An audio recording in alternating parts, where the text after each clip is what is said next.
ತಾಯಂದಿರು ಇದನ್ನು ಕಲೀಲೇಬೇಕಾಗುತ್ತೆ. ಯಾಕೆಂದರೆ ಹೆಣ್ಮಕ್ಳು ಇರೋ ಮನೇಲಿ ಟೀಚ್ ಮಾಡಲಿಲ್ಲ ಅಂತಂದರೆ ಸೊ ಪ್ರತಿಯೊಂದಕ್ಕೂ ನಾವು ಹೋಗ್ಬಿಟ್ಟು ಪಾರ್ಲರ್ಗೆ ಕರೆದು ಅವ್ರಿಗೆ ಅಮೌಂಟ್ ಇಡಬೇಕಾಗುತ್ತೆ. ಸೊ ಮಿಡಲ್ ಕ್ಲಾಸ್ ಲೈಫ್ ಅನ್ನೋದು ಹೇಗೆ ಅಂತಂದರೆ ಪ್ರತಿಯೊಂದು ಒಂದೊಂದು ರೂಪಾಯಿನೂ ತುಂಬಾ ಅಡ್ಜಸ್ಟ್ ಮಾಡ್ಕೊಂಡು ಹೋಗಬೇಕಾಗುತ್ತೆ. ನಾವು ಸಿಕ್ಕಾಬಟ್ಟೆ ಈ ಒಂದು ರೂಪಾಯಿ ಉಳಿಸಿದ್ರೆ ಇನ್ನೊಂದಕ್ಕೆ ಏನೋ ಆಗ್ಬೋದಲ್ವಾ, ಎಲ್ಲದು ಅಡ್ಜಸ್ಟ್ಮೆಂಟಲ್ಲಿ ನಡೆದೋಗ್ತಾ ಇರುತ್ತೆ. ಸೊ ಹಾಗೆ ಇವತ್ತು ನನ್ನ ಮಗಳದ್ದು ಒಂದು ಫ್ಯಾನ್ಸಿ ಡ್ರೆಸ್ ಶೋ ಇತ್ತು. ಸೊ ಹಾಗಾಗಿ ನಾನು ಹುಡುಗಿ ಈ ರೀತಿಯಾಗಿ ಎಲ್ಲ ರೆಡಿ ಮಾಡ್ತಾ ಇದ್ದೀನಿ. ವಾಟರ್ ಪ್ರೂಫ್ದು ಮೇಕಪ್ದು ಆಲ್ಮೋಸ್ಟ್ ಎಲ್ಲ ಪ್ರತಿಯೊಂದು ಮನೇಲೇ ಇತ್ತು. ಏಕೆಂದರೆ ನನ್ನ ಮಗಳು ಭರತನಾಟ್ಯ ಜಾಯ್ನ್ ಆಗಿರೋದ್ರಿಂದ ನಮಗೆ ಮೇಡಮ್ ಎಲ್ಲದಕ್ಕೂ ಮೇಕಪ್ಗೆ ನಾವು ಯಾರ ಮೇಲೆ ಇನ್ಕ್ಲೂಡಿಂಗ್ ಆಗಬಾರ್ದು, ಡಿಪೆಂಡ್ ಆಗಬಾರ್ದು ಅಂತ ಪ್ರತಿಯೊಂದು ಕಲಿಸ್ಕೊಟ್ಟಿದ್ರು.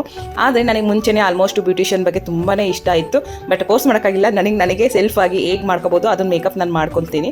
ಹಾಗೆ ಮಕ್ಕಳಿಗೂ ಅಷ್ಟೇ ನಾವು ಪ್ರತಿಯೊಂದಕ್ಕೂ ಹೋಗಿ ಅವ್ರನ್ನ ಪಾರ್ಲರ್ ಅವ್ರನ್ನ ಕರೆದು ಬಿಟ್ಟು ಮಾಡಬೇಕು ಅಂತಂದರೆ ಸಿಕ್ಕಾಬಟ್ಟೆ ಕಾಸ್ಟ್ ಮಾಡ್ತಾರೆ. ಬಟ್ ಓಕೆ, ಅವರು ತುಂಬ ಚೆನ್ನಾಗಿ ಮಾಡ್ತಾರೆ, ಮಾಡಲ್ಲ ಅಂತಲ್ಲ. ಕ್ಲಿಯರಾಗಿ ಮಾಡೋಕ್ಕೆ ಬರಲಿಲ್ಲ ಅಂದರೂ ಒಂದು ಸ್ವಲ್ಪ ತಕ್ಕನಾಗಾದರೂ ಮೇಕಪ್ನ ನಾವು ಮಾಡೋದನ್ನ ಕಲ್ತ್ಕೋಬೋದು. ಇವತ್ತಿಂದು ನನ್ನ ಮಗಳದ್ದು ಬಂದುಬಿಟ್ಟು ಸೊ ಒನಕೆ ಹೋಗೋ ಒಂದು ಪಾತ್ರ ಮಾಡ್ತಾ ಇರೋದು ಅವಳು. ಅದಕ್ಕೆ ತಕ್ಕನಾಗಿ ನನ್ನ ಹತ್ರ ಸೀರೆ ಕೂಡ ಇತ್ತು. ಸೊ ಅದನ್ನೆಲ್ಲ ನೀಟಾಗಿ ಉಡಿಸಿ ರೆಡಿ ಮಾಡಿಬಿಟ್ಟೆ. ಸೊ ನನ್ನ ಫುಲ್ ಯಾವ ರೀತಿ ಮೇಕಪ್ ಮಾಡಿದ್ದೀನಿ, ನಾನು ಏನು ಪ್ರಾಡಕ್ಟ್ನ ಯೂಸ್ ಮಾಡಿದ್ದೀನಿ ಅನ್ನೋದನ್ನ ನಾನು ನೆಕ್ಸ್ಟ್ ವೀಡಿಯೋದಲ್ಲಿ ಹಾಕಿದ್ದೀನಿ. ನನ್ನ ಪೇಜ್ ಫಾಲೋ ಮಾಡಿದ್ರೆ ಸೊ ನಾನು ಯಾವ ರೀತಿ ಮಾಡಿದ್ದೀನಿ ಅನ್ನೋದನ್ನ ನೀವು ನೋಡ್ಬೋದು. ಸೊ ನಾನು ಪಿನ್ ಟು ಪಿನ್ ನೀಟಾಗಿ ನಾನು ಅದರ ವೀಡಿಯೋದಲ್ಲಿ ನೆಕ್ಸ್ಟ್ ವೀಡಿಯೋದಲ್ಲಿ ತೋರಿಸ್ತೀನಿ. ಸೊ ಯಾವ ಪ್ರಾಡಕ್ಟ್ ಯೂಸ್ ಮಾಡಿದ್ದೀನಿ ಅಂತ ಹಾಗೆ ಫಾಲೋ ಮಾಡಿ.